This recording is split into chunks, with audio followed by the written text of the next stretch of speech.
That's inevitable. Now I got a question I want to ask because you just went through it.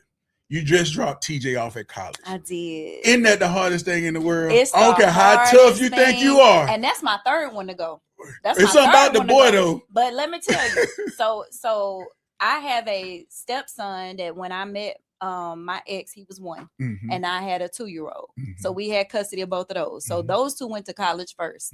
And when I tell you the boy is so different, when the boy went, he was like, he ain't want his room decorated. He ain't want nothing. We dropped him off. That was that. Like he take his classes, keep it moving. When the girl went, it was a big thing. But I knew because she was a girl, she was going to be straight. She knew how to cook. She knew how to clean. Like she moseyed on through it. Now them 2 babies that we had together, when I got ready to take TJ and he went early. He had just turned 17. He was still a senior. Y'all, I bawled my eyes out. Telling you. Y'all different to me. I left after dropping that little boy off. I said, I'm going to go to the casino. I didn't even get out the car at the casino up in South Bend because I was trying to get my mind off things, make a little money off of what I had spent on his apartment.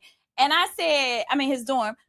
15 minutes in that car. I said, I'm not going in here. I can't even control my emotions right now. I'm telling you, when my oldest daughter went, she went to Arizona State. So we was in Arizona. It was cool. We dropped her off. We did room. We making TikToks. We dancing. My middle daughter goes to Oregon State. I knew she was gonna be good because she's a free spirit, and we call her, that's our Angela Davis.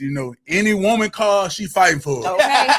But when I dropped my son off to Oregon, I'm like, good. I'm like, we good, man. And that's a long way away. Man, I'm telling you, man. I'm telling you had to hold back the tears because just something about that younger one. You worry about them boys, though. I dropped my son first off. He went to Daviante. He went to Limestone. I dropped my other son.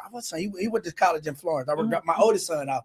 I was elated. Like I was glad that they got a chance to experience that. You know what I mean? Yeah. Because coming from where I come from, like a lot of people didn't go to school, didn't go to college. So me being able to do that, and the ones that went to school, they daddy didn't drop them off. So for me, it was like coming to age moment. I get to drop my son off at school and then going around campus with him. Everybody thought I was their brother because they're like, what, that's your brother? I'm like, yeah, I'm on campus with y'all. So I mean, my experience is a little different, but I get what y'all saying because like it's.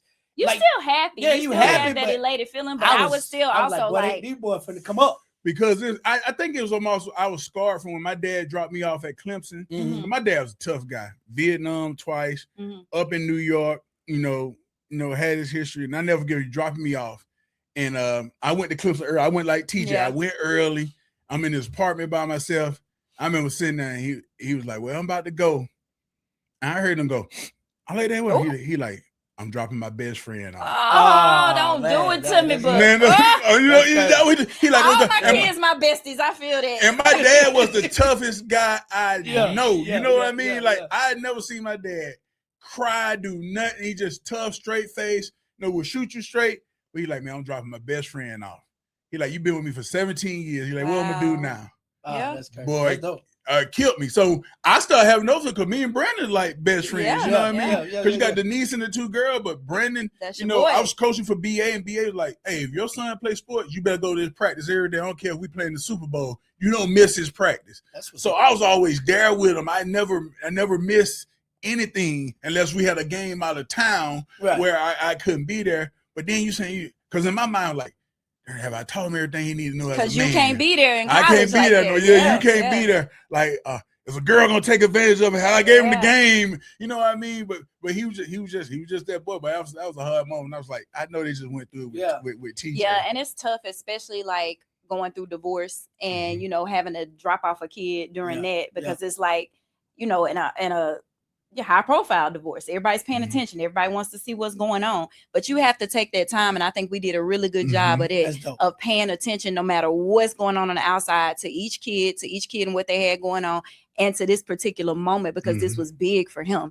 And especially everybody looking at him like, dang, you legacy, you gonna play in the NFL behind your dad. And you chose Notre Dame. You didn't pick Georgia because it was down to Notre Dame and Georgia. So everybody's looking at him. Everybody's watching. So he got all of that mental on him. He's got trying to get thrown into, like, we moved him in on Sunday and his classes started Monday. Right. They didn't have no break, no time, nothing. And Notre Dame is a hard school academically, you know? And so it was tough. I'm like, gosh, same thing. Is he gonna be able to handle this? Like, it's a lot going on right now. Mom over here acting crazy, getting mug shots and stuff. You know,